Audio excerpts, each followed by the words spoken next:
Hola queridos amigos, bienvenidos una vez más a su podcast que es verdad. Gracias por acompañarnos, gracias por estar con nosotros en un nuevo capítulo de esta primera temporada que hemos denominado Derribando Mitos. Como siempre, hoy con nosotros el pastor Iván Filippini. Bienvenido, pastor. Hola Álvaro, ¿qué tal? Buen día, ¿cómo estás? Es un gozo, es una alegría tremenda nuevamente estar contigo, estar con las personas que nos ven y gracias al Señor que Él permite nuevamente que estemos juntos, dispuestos a adentrarnos a lo que es la palabra del Señor. Así es, ¿Sí? pastor, y como lo hemos estado haciendo en los últimos capítulos, buscando la verdad que se encuentra solamente en la palabra del Señor, hablando de distintas temáticas que son importantes para poder entender realmente el cristianismo bíblico y poder quitar algunas barreras, obstáculos y prejuicios que tenemos sobre el cristianismo en la realidad, ¿no? Exacto, y precisamente como veníamos desarrollando algunos episodios, venimos hablando de cuestiones y nos remontamos un poco más atrás y estábamos hablando de cómo podemos utilizar los medios que el Señor nos da, evidentemente, y la idea ha sido en ese entonces llegar a las personas precisamente con la tecnología, ¿verdad? Ujú, Con este podcast ujú. y como hemos denominado la primera temporada de Derribando Mitos, Ujú, precisamente lo que queremos hacer es eso, ¿no? ujú, Hablar un poco de lo que... Poner un poco enfrente del concepto que tienen algunas personas en la sociedad y nosotros hablar desde el punto de vista de la Biblia, ¿verdad? sí. Porque recordemos que en cada área del cristianismo generalmente las personas tienen un concepto, tienen quizás algunos argumentos y muchas veces son equivocados, son erróneos y nosotros de nuestra parte lo que queremos hacer es ser claros, evidentemente Sí. ser claros, hablar con un lenguaje sencillo, Ujú, hablar con un lenguaje entendible ujú, y eso es lo que nosotros queremos hacer. ¿Verdad? ujú. Queremos, como estás diciendo vos, derribar algunos conceptos, ir sacando algunas cáscaras, como se dice, Sí, ¿no? Y es interesante, es así muy es, importante también, es muy importante. totalmente. Sí. Y hoy con un tema realmente especial, algo controversial tal vez, pero muy escuchado en todo lo que es el contexto cristiano. Y ustedes ya saben, el título se llama El Evangelio de la Prosperidad.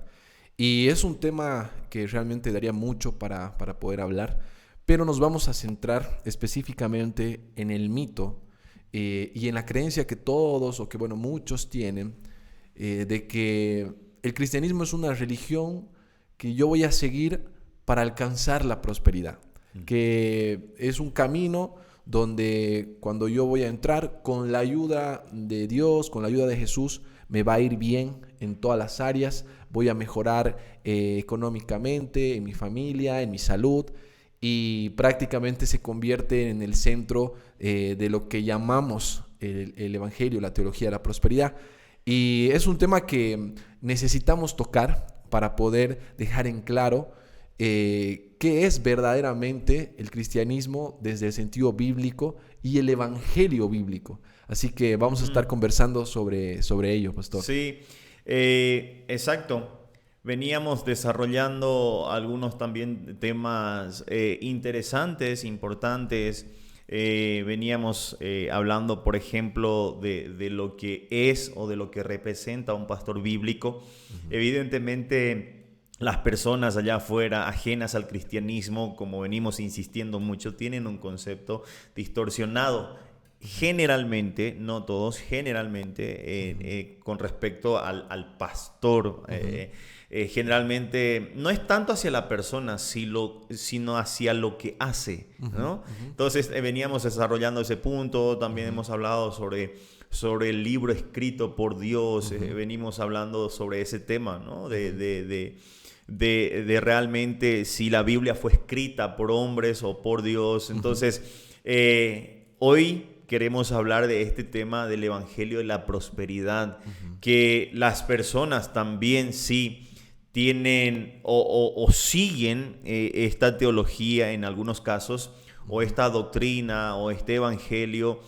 Y yo personalmente, Álvaro, te digo de que las personas siguen esta doctrina, siguen esta enseñanza, siguen este evangelio por interpretar incorrectamente la Biblia, generalmente. Ven a la Biblia o interpretan la Biblia, la palabra de Dios, de manera incorrecta, no con las herramientas necesarias. Recordemos de que hemos hablado episodios anteriores de que hay formas de acercarnos a la Biblia. Hay formas y hay una sola verdad. Hay un solo significado correcto en la Biblia. Entonces, generalmente yo personalmente pienso de que las personas siguen esta doctrina, siguen esta teología, siguen este evangelio por interpretar incorrectamente algunos pasajes bíblicos en donde atribuyen generalmente a las personas, a los hombres, lo que realmente debe atribuirse a Dios. Y vamos a desarrollar en un momento ese punto porque realmente, como estabas mencionando al comienzo, es algo controversial. Y masas siguen esta doctrina. Totalmente. Generalmente hay iglesias que hablan de esta teología, de este evangelio, distorsionado, por cierto, donde la congregación o el templo está lleno. Y lastimosamente, como digo, tienen un concepto distorsionado de algunas verdades bíblicas, ¿verdad? Y ese es el problema, ¿no? Y vamos a adentrarnos al tema partiendo por definir un poco lo que es el evangelio de la prosperidad o también llamado la teología de la prosperidad. Si lo planteamos como evangelio, entendiendo que evangelio significa buenas nuevas o buenas noticias, el evangelio que la escritura trae, ¿no? Va a chocar un poco con lo que entendemos como el evangelio de la prosperidad. Y vamos a abordarlo en primer lugar de ese lado, qué es la buena noticia que el evangelio de la prosperidad propone, ¿no? Y por otro lado también entendiendo la teología, es decir, el estudio de Dios, de la prosperidad, lo mismo, ¿no? Cómo se distorsiona esta imagen de Dios cuando entendemos de que el núcleo, el centro es traer prosperidad para el hombre, ¿no? Así mismo. Hablar un poco de la teología, del evangelio de la prosperidad, como otros temas bíblicos, quiérase llamarse bíblico, realmente es complejo, es profundo, y como venimos desarrollando y diciendo en episodios anteriores, nuestra idea no es hacer un estudio exhaustivo, profundo, complejo sobre lo que venimos desarrollando, sino queremos hablar con un lenguaje sencillo, queremos hablar con lenguaje entendible. Entonces, básicamente, la teología de la prosperidad o el evangelio de la prosperidad va en contra del evangelio verdadero, el evangelio bíblico. Ahora, el evangelio bíblico, vamos a hacer un poco de memoria, el evangelio bíblico se centra en Cristo y el mensaje que éste trae, que Jesucristo trae. Ahora, ¿cuál es ese mensaje? El evangelio. Este evangelio, denominado también Buenas Nuevas, se centra más que todo en la persona de Cristo. Así es. Recordemos que cada persona viene a este mundo enemistado con Dios, fuera de Dios. Recordemos que ninguna persona puede ser acepto por Dios por las obras que éste haga. No importa que sean buenas obras, buenísimas obras, no hay ninguna obra que pueda merecer la salvación, que haga merecimiento de la salvación. Entonces, viene Cristo Jesús a este mundo y Él muere en la cruz del Calvario, y todas aquellas personas que depositan su fe en Cristo Jesús, todas las personas que creen en su nombre, se arrepienten de sus pecados, Dios ya lo acepta por medio de ese sacrificio de Cristo. Entonces, básicamente eso es un evangelio bíblico, básicamente, sin entrar profundamente. Sí. Entonces, hablando un poco del evangelio de la prosperidad, ¿por qué decimos que va en contra del evangelio bíblico? Porque sencillamente este evangelio se centra en el hombre y no en Dios y mucho menos en Cristo. Ahora, ¿por qué decimos que se centra en el hombre? Porque en este evangelio, en el evangelio de la prosperidad, el protagonista principal es el hombre y lo que llega a ser el hombre. Este evangelio promueve las obras de los hombres para que estas obras sean aceptas ante Dios. Entonces, por esa razón es que decimos de que va en contra del evangelio bíblico. ¿Por qué? Porque ninguna obra, Efesios, por ejemplo, habla de que nosotros alcanzamos la salvación por fe y la fe es un don de Dios. Y luego dice Efesios 2, 8 y 9, no por obras, para que nadie se gloríe, para que nadie infle pecho y diga, no, gracias a mis obras soy salvo. Claro. Entonces, por eso decimos y sostenemos de que este evangelio va en contra del evangelio bíblico, porque como te digo, Álvaro, y le digo a todos los que nos ven, este evangelio se centra en las buenas obras de los hombres, y estos hombres hacen estas buenas obras precisamente pensando de que van a obtener algún tipo de beneficio de parte de Dios. No, y además de eso es importante entender que cuando hablamos del evangelio, de la buena noticia, entendemos que Dios es el autor de una solución a un problema que tenía el hombre. Exactamente. Y la distorsión aquí viene también por ese lado, entendiendo de que el problema que el evangelio de la prosperidad identifica no es el problema que la escritura, que la Biblia propone o nos muestra, ¿no? Entendemos que el verdadero problema que la escritura nos muestra es el que tú acabas de mencionar. El hombre ha venido a este mundo separado de Dios a causa de su pecado, y el pecado tiene consecuencias grandes para el hombre, que es la perdición eterna, ¿no? Totalmente. Y realmente eso es un gran problema. Y la solución, el evangelio bíblico como tal, la buena noticia es que Dios envía a su Hijo para morir en la cruz, para el perdón de nuestros pecados, para que podamos ser reconciliados con Dios y obtener por gracia, por medio de la fe, la vida eterna. Y entendemos que la solución tiene un panorama eterno, ¿no? Tiene un beneficio eterno y una solución a un problema sumamente profundo que es el pecado y las consecuencias de este en la vida del hombre. Sin embargo, el evangelio de la prosperidad al parecer se centra en problemas terrenales, en problemas pasajeros, temporales, como por ejemplo puede ser problemas económicos, problemas familiares. Pueden plantear que el problema es, no sé, podemos decir incluso el sufrimiento del hombre a causa de la escasez, a causa de una enfermedad.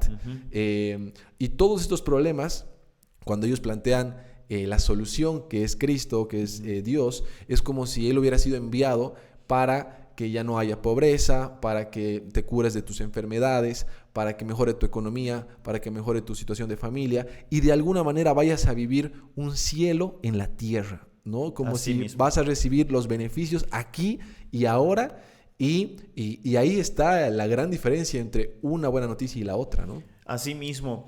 Quizás algunos o muchos de los que nos ven, yo también tenía un concepto parecido. Muchos quizás piensan de por qué yo vengo a este mundo siendo pecador. Porque si yo soy una buena persona, yo nunca he robado, nunca he asaltado, nunca he matado, siempre he hecho bien las cosas, yo soy justo, yo promuevo buenas obras en mi barrio, soy una persona de renombre, todos me respetan, así que ¿por qué van a decir que voy rumbo al infierno si soy una persona buena? Pero la Biblia habla bien claro de que no hay ninguna persona justa. Ahora, yendo un poquito más adelante, un poco más, nosotros arrastramos el pecado, la naturaleza pecaminosa de nuestros primeros padres, que han sido Adán y Eva. Entonces ellos, al rebelarse ante Dios, al desobedecer a Dios en el jardín de Edén, obviamente ellos fueron expulsados de ahí, fueron sacados de ahí por la desobediencia. A partir de ahí ellos están en un estado de rebelión contra Dios, han estado en un estado de rebelión contra Dios, obviamente tuvieron hijos, hijas, y nosotros venimos de ahí. Y Romanos 5:12, versículos 17 también habla que el pecado entró al mundo por un hombre. Y por esa razón ha entrado también la muerte. Entonces, al ser nuestros primeros padres, evidentemente nosotros arrastramos esta naturaleza pecaminosa. Así es. Independientemente si hayas nacido en una familia cristiana, independientemente a que hayas pasado toda tu educación en colegios cristianos, independientemente a que hayas asistido a iglesias de distintos tipos de doctrina, hay una separación de la persona natural y Dios. Y Dios envía a su Hijo Jesucristo en sustitución, envía a su Hijo a morir en lugar nuestro en la cruz del Calvario. Entonces, el panorama realmente es atroz, es negro, es evidentemente grave de la persona natural, de la persona que no conoce a Cristo. Entonces, entendiendo eso, evidentemente, esta teología lo que promueve es, como decía un pastor, pactar constantemente con Dios. Entonces, si yo hago ciertas cosas, ya sea de caridad, doy diezmos, ofrendas, hago el bien dentro de la congregación y bueno, de alguna u otra forma estoy pactando con Dios. Así que Él me debe algo. Él me debe algo y no es así. No es así. Porque esta teología, este evangelio, lo que promueve son, como te digo, Álvaro, las obras que uno hace ante Dios y piensan que estas obras deben de ser retribuidas de parte de Dios.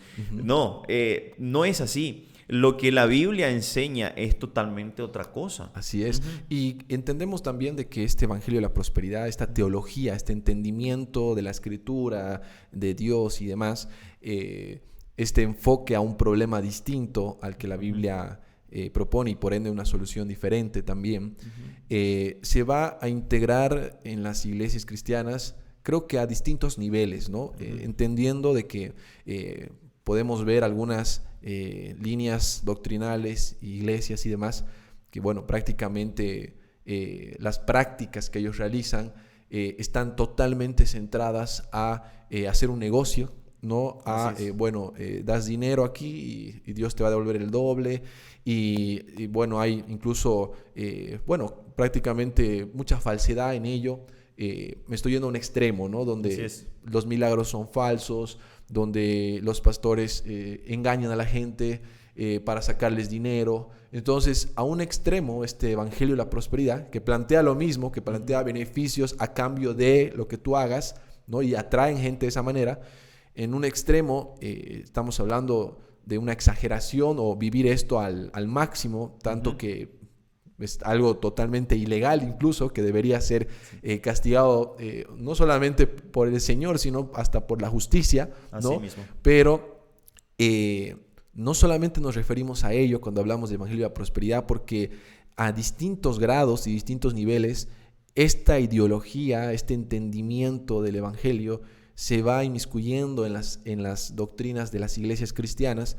Y, por ejemplo, podemos ver algunos creyentes, ¿no?, que guiados tal vez en el desarrollo personal o en el coaching o en otro tipo de técnicas, van a utilizar también, por ejemplo, el positivismo, el declarar te va a ir bien, vas a ser sano, utilizar distintas técnicas, haciéndolo de manera sincera, podríamos decir, pero igualmente bajo la misma línea de entendimiento de que puedes obtener un beneficio de Dios a cambio de, por ejemplo, el diezmo, por ejemplo, lo que mencionábamos, ¿no? Distintas prácticas de afirmación positiva, y pues bueno, al final de cuentas, a distintos grados, pero se sigue aplicando el mismo concepto, ¿no?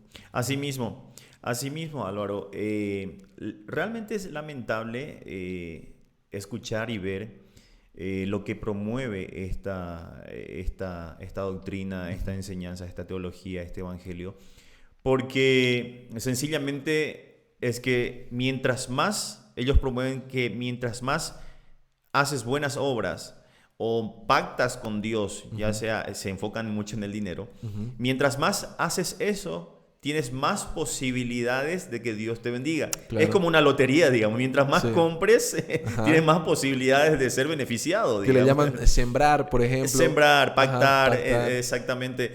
Ahora, lo que promueven también, si no recibes, generalmente ellos promueven de que no has tenido suficiente fe. Exacto, falta de fe. Exactamente. No, es tu culpa, digamos. Es tu culpa. Bueno, si no has recibido, es tu culpa. Así que, ¿qué es lo que tienen que hacer? Redoblar esto. Redoblar. Es como un negocio. Sí, Evidentemente es como un negocio. Ahora, ¿por qué pensás, Álvaro, de que estas iglesias están llenas? ¿Por qué? Porque se aprovechan abierta y descaradamente ante las necesidades de las personas. Sí. Porque evidentemente vivimos en un mundo convulsionado, de mucha necesidad. Las personas están desesperadas, las personas para encontrar soluciones a sus problemas hacen absolutamente de todo. Sí. Entonces, no falta una persona que le haya dicho, che, vamos a esa iglesia, esta iglesia te promete que si haces esto vas a salir beneficiado con esto. Claro. Así que van de alguna u otra forma Sí. esperanzados con lo que pueden llegar a recibir de parte del Señor. Claro que sí, y además de eso, vivimos en un entorno, en un siglo, donde nos han vendido la escalera del éxito, nos han vendido el desarrollo personal en todas las áreas, y muchas veces eso es lo que se vende, ¿no? O eso es lo que van a buscar las personas en estas iglesias. Simplemente obtener la ayuda de Dios para lograr sus objetivos, sus planes personales, y Dios se convierte como un ayudador, ¿no? Para que nosotros podamos hacer nuestra voluntad. Y de alguna u otra forma le roba la gloria a Dios. Y distorsiona Sí. por completo lo que es en realidad la vida cristiana, porque la Biblia claramente habla de que en la vida cristiana nosotros ya no somos el centro de nuestra vida, y es Dios, es Cristo el centro. Y si nosotros seguimos viviendo prácticamente nosotros estando en el centro de nuestra vida y simplemente buscando que Dios nos ayude a lograr nuestros planes, a hacer nuestra voluntad, seguimos caminando en el pecado y seguimos viviendo como Adán y Eva, que buscaban hacer las cosas a su manera. A su manera, así mismo, así mismo.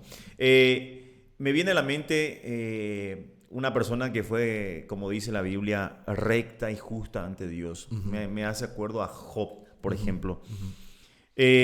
Para los que no tienen conocimiento de quién fue esta persona, fue una persona realmente intachable delante de Dios, una persona muy próspera.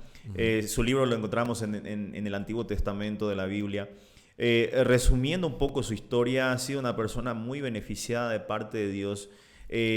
Ha sido, como te digo, una persona recta, justa, pero tenía muchos bienes, y bueno, llega un día en que el enemigo, Satanás, el diablo, le arrebata absolutamente todo, incluyendo a su familia, y él se queda en la nada miserablemente, y él se queda confiando en el Señor. Ahora, ¿cómo es posible que un hombre que haya perdido absolutamente todo siga confiando en el Señor? Ahora, solamente Él nos podrá decir en algún tiempo de cómo ha sido su vida. Pero ¿por qué pienso en Él? Ahora, comentémoslo, supongamos que lo tengamos a Job con nosotros y le digamos nosotros cómo es la teología de la prosperidad. ¿Qué diría? Evidentemente, esto es una enseñanza que va en contra de las Escrituras, y toda enseñanza que va en contra de las Escrituras sencillamente tiene que ser desechada. Así es. Sencillamente tiene que ser desechada. Entonces, te estaba comentando de que de alguna u otra forma esta enseñanza, esta doctrina le roba la gloria a Dios, porque Dios es el único merecedor de toda gloria, de toda honra. Él es el Rey de señores, Él es el Rey de reyes, Señor de señores. Él es el creador y sustentador de todas las cosas. Entonces, Él solamente merece toda la gloria y la honra. Pero cuando esta teología promueve las buenas obras de los hombres, le está robando a Dios, porque la gloria se lo traslada al hombre. Y evidentemente no hay ninguna gloria en el hombre, ninguna. Totalmente. Y ahí me gustaría que podamos entrar en el mito, aclararlo como tal, porque el mito, la creencia, podemos decir el prejuicio de las personas que no están todavía en el cristianismo, pero tal vez consideran entrar o han evaluado alguna vez hacerlo, es de que el cristianismo es una religión, es una serie de creencias y demás que te van a ayudar a alcanzar la prosperidad, ¿no? Y que todos los cristianos se vuelven cristianos porque quieren obtener no sé, un trabajo mejor, quieren mejorar en su familia, quieren sanarse de alguna enfermedad. Es como que, o por ejemplo, la persona que está en el alcoholismo quiere dejar el alcoholismo. Ujú. Entonces se convierte como un método, una forma de alcanzar un beneficio terrenal, Así ¿no? es. Entonces, ese es el mito. Y la verdad es de que la Escritura nos propone algo totalmente diferente, y eso es algo que quisiéramos quitar. Es una barrera que quisiéramos quitar de aquellas personas que están considerando, ¿no?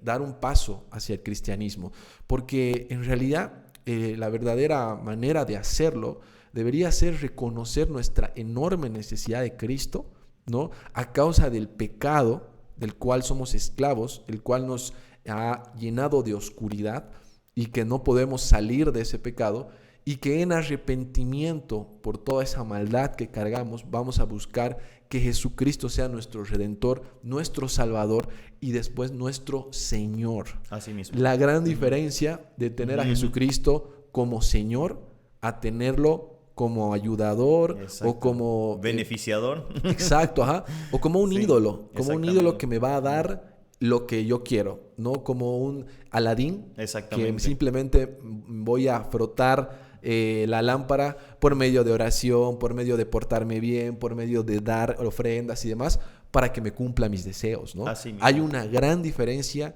entre tener a Jesucristo como Señor, ¿no? En un evangelio bíblico y una vida cristiana conforme a la Escritura, y tener a Jesucristo como el Aladín que te va a cumplir tus deseos, ¿no? Así mismo.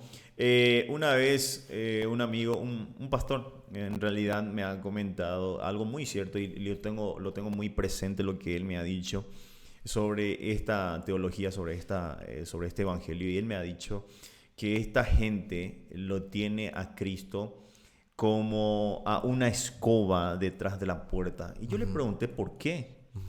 Y me dice, es que la escoba no la utilizamos todo el tiempo.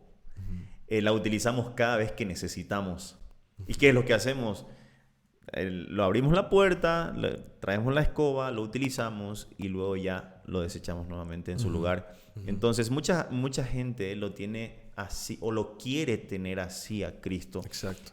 Como estabas mencionando, es muy diferente tenerlo a Cristo como nuestro Señor, y es muy diferente a que lo tengamos como nuestro ayudador. Exacto. Ahora, ayudador en el sentido bíblico, la Biblia dice que Dios es nuestro ayudador. Totalmente, sí. No podemos negar de que Dios nos ayuda. Claro que sí. Claro que No sí. podemos decir que Dios no es nuestro ayudador, pero hay una diferencia en que Él nos está ayudando mediante su gracia, su misericordia. Y hay otra diferencia en el que Él sea nuestro ayudador de nuestros caprichos, de nuestros deseos. Y hay una gran diferencia entre que Él nos ayude conforme a su voluntad y el plan que Él tiene para nuestra vida, Así que es mismo. superior a lo que nosotros podamos entender. Y otra cosa es que sea mi ayudador conforme a mis caprichos, a mis deseos, mis planes personales, y no esté dispuesto a negociarlos con nadie. Y si no me ayudas de esta forma, pues no te necesito, voy a buscar otro ídolo. Otro, así mismo. Puede sonar un poco duro lo que voy a mencionar, pero yo no lo he mencionado, solamente voy a repetir lo que la Biblia dice en Gálatas capítulo 1, versículo 8. Pablo dice, Dios mediante Pablo dice de que el que predica cualquier otro evangelio sea anatema. O sea, anatema significa maldito. Entonces, si consideramos que es un evangelio distorsionado, que va en contra del evangelio bíblico, evidentemente es otro evangelio. Es otro evangelio. Entonces, la Biblia es tajante, es duro aquí en esta parte, y dice, cualquiera que predica otro evangelio sea maldito. O sea, no es como, ay, pobrecito, ay. No es un error pequeño, ¿no? Exactamente, no está en el error. No, la Biblia dice que sea anatema. O sea, es maldito la persona que está promoviendo esto abiertamente en contra del evangelio bíblico. Entonces, sostener esto evidentemente es ir en contra de la palabra del Señor. Así Practicar esto es ir en contra de la palabra del Señor. Así Ser adepto a esto es ir en contra de la palabra del Señor. Y esto se hace abiertamente, porque los líderes, ya sean pastores, apóstoles, no sé cómo los nombran, son beneficiados enormemente por la incredulidad o ignorancia de estas personas que están haciendo cualquier cosa para ganar el favor de Dios. Y en realidad el único beneficiado o los únicos beneficiados son las personas que están en el liderazgo de esta iglesia. Duele decirlo, es la verdad, pero por algo se llama nuestro podcast ¿Qué es verdad? Entonces, esta es la verdad. Y el problema es cuando se pone aún más difícil porque resulta de que funciona. Exactamente. ¿En qué sentido? Resulta de que comencé a sembrar, comencé a dar dinero y me va mejor. O resulta de que vi un milagro, algo sobrenatural. Resulta de que, no sé, pasó algo tan sobrenatural que digo, wow, esto es realmente, no sé, tiene que ser de Dios. Ahí es aún más difícil poder salir de ese lugar, porque obviamente si no conocemos la Escritura, no vamos a poder discernir o entender qué está en contra de la Escritura y qué es conforme a la Escritura. Y debemos entender también de que hay un poder fuera de Dios, ¿no?, que puede hacer cosas realmente asombrosas, podríamos decir sobrenaturales, ¿no?, pero que no necesariamente es Dios el que las está haciendo, ¿no? Dios mediante Pablo abiertamente dice sobre este personaje, si es necesario se va a disfrazar de ángel de luz. O sea, como decía un pastor, el enemigo no te va a venir con un olor a azufre, con su cuernito, con su tridente, con el color rojo, no. Si es necesario va a estar disfrazado de ángel de luz. Imagínate eso. Entonces, también vemos el panorama bíblico de que él ha hecho cuestiones asombrosas, algunos prodigios. Entonces, no necesariamente las bendiciones que se reciben en esta teología vienen de parte del Señor, porque el enemigo cree, el enemigo hace, el enemigo es más conocedor de las Escrituras que todos nosotros. O sea, no necesariamente lo que yo recibo viene de parte del Señor en esta teología. Y no decimos que Dios no puede bendecir. Obviamente claro lo sigue haciendo. O que no sea nuestro ayudador. Totalmente. O que cuando vayamos a buscar ayuda de Él en alguna área de nuestra vida, Él no vaya a escuchar y responder muchas veces de manera favorable. Así es. Sin embargo, ese no es el centro de la vida cristiana. Es decir, estamos dispuestos a recibir bien y estamos dispuestos también a sufrir. Estamos dispuestos a recibir lo que el Señor nos dé porque Él es nuestro Señor y Él sabe mejor que nosotros lo que necesitamos, ¿no? Así es. Juan, por ejemplo, el Evangelio de Juan al final dice: y esta es la vida eterna, que te conozcan a ti y a quien has enviado, a Jesucristo. Esa es en eso se centra la vida cristiana. Ese es el núcleo de la vida cristiana, que conozcamos a Dios y conozcamos a quién vino y quién murió por nosotros. En eso se centra. Y el mayor beneficio que nosotros hemos recibido ha sido la salvación mediante la gracia. Correcto. Ese es el mayor de los beneficios. Totalmente. Y además, ese es lo que va a producir ese agradecimiento y esa entrega y esa búsqueda de hacer la voluntad del Señor, porque Él ha hecho algo maravilloso en nuestras vidas, nos ha transformado prácticamente y obviamente nos ha salvado, y por eso es de que vamos a buscar que Él sea el centro de nuestra vida y vivir conforme a su palabra. Pero Iván, vamos ahora a las Escrituras, hablemos un poco de qué es realmente seguir a Jesucristo, en el sentido de que Él sea nuestro Señor, que no sea nuestro Aladín que nos va a cumplir los deseos o nuestro ayudador a cumplir nuestros caprichos y demás. Cómo esto es planteado en la Escritura y también cómo nos va a ayudar a derribar un poquito ese mito de que yo entro al cristianismo y todo va a ser color de rosas, ¿no? Sí. Que a veces nos lo venden de esa forma y por eso hay gente que entra a un evangelio diferente, entra a vivir una mentira del evangelio, del cristianismo. Muchas veces por eso se decepcionan, ¿no? O se considera incluso cristianos cuando en realidad no están siguiendo un cristianismo bíblico, están buscando un Dios que le cumpla sus deseos. Así que vamos a la Escritura y veamos realmente cómo el Señor nos va a enseñar a seguirlo. Antes de adentrarme a al par de versículos, porque quisiera compartir contigo y con las personas dos versículos, antes de adentrarnos a ese par de versículos. El panorama de los profetas, de las personas que han sido llamados por Dios del Antiguo Testamento, el panorama de los apóstoles que han sido llamados por Dios en el Nuevo Testamento, y el panorama de las personas que han seguido a un Cristo bíblico, al Cristo de la Biblia. El panorama de estas personas a lo largo de estos 2000 años y un poquito más en el cristianismo bíblico, todas estas personas la han pasado mal. Así es. Por tanto, toda aquella persona que te está induciendo, promoviendo, invitando a que vayas a Cristo y que tus problemas se van a terminar, es una falacia. Es un error. Porque la vida en el cristianismo no es una vida con alfombra roja, no es una vida llena de rosas, no es una vida en donde vamos a ser ajenos al dolor, al sufrimiento. Hay personas que cuentan en sus testimonios de que antes de conocer a Cristo le iba bien, súper bien. Tenía dinero, tenía bienes, tenía un buen trabajo, era una persona preparada. Llega a Cristo y la vida se le ha hecho cuesta arriba.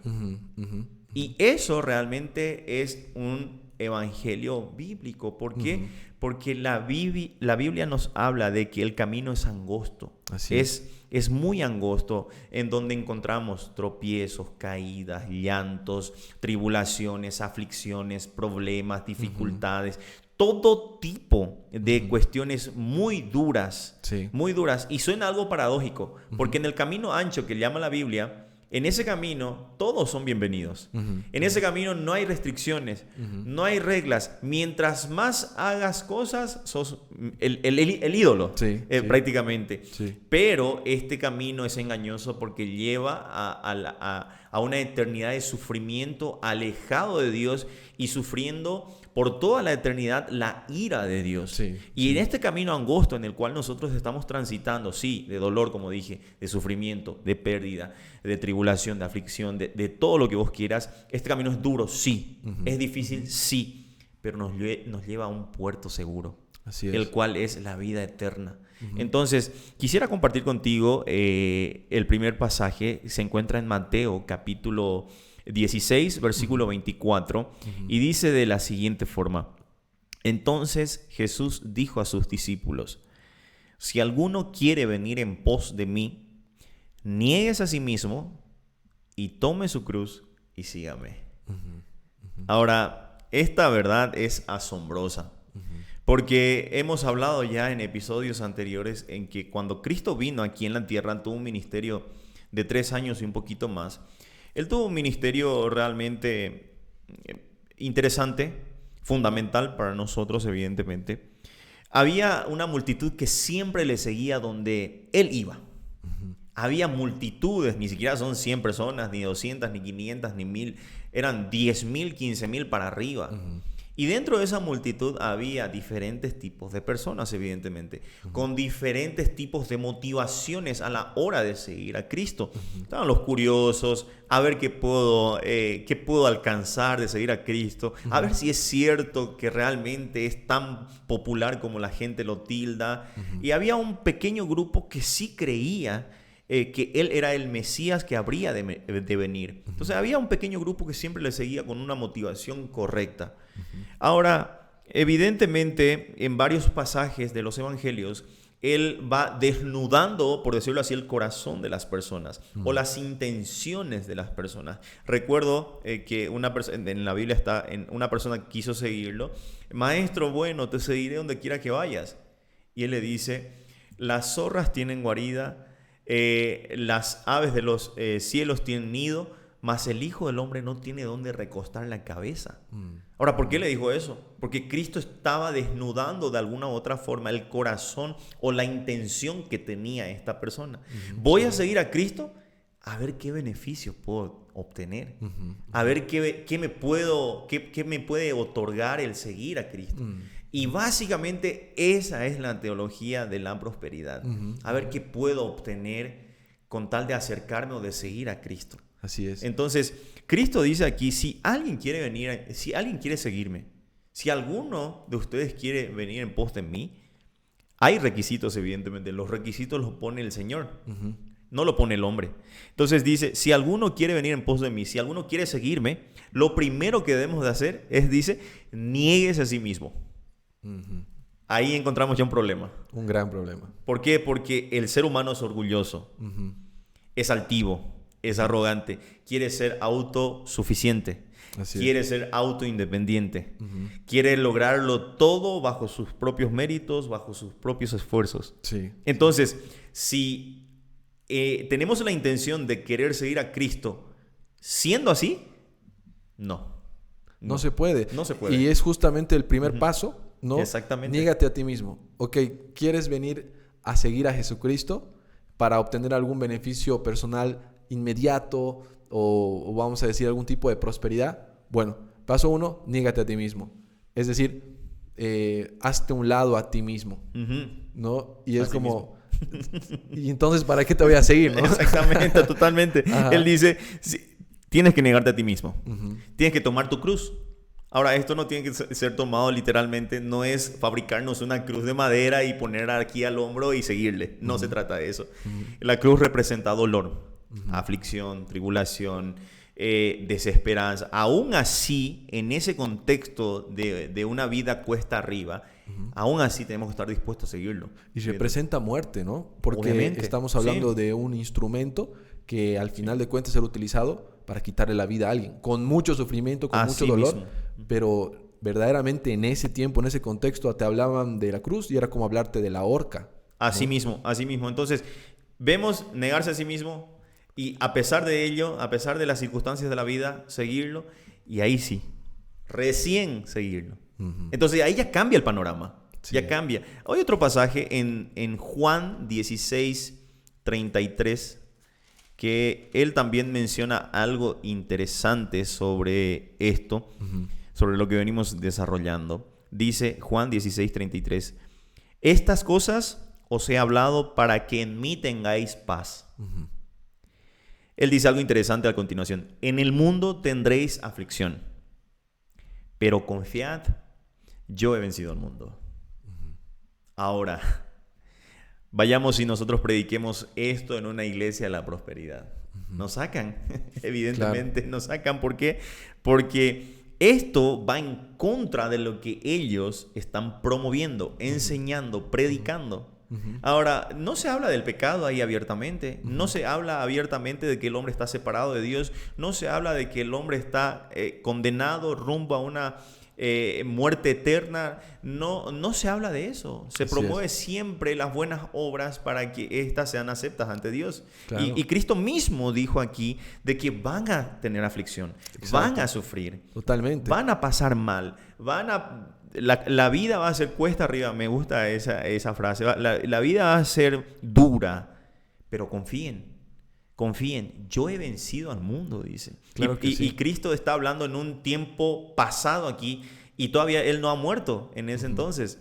Pero ¿qué ha pasado aquí? Él ya está viendo la gloria, su victoria sobre la muerte. Ya estaba seguro de que iba a vencer evidentemente al mundo y a su sistema. Así es. Y además de eso, se malinterpreta las promesas de Jesucristo, ¿no? Porque aquí Jesucristo está diciendo claramente, en este mundo, en esta vida terrenal, pasajera, temporal, van a tener aflicción.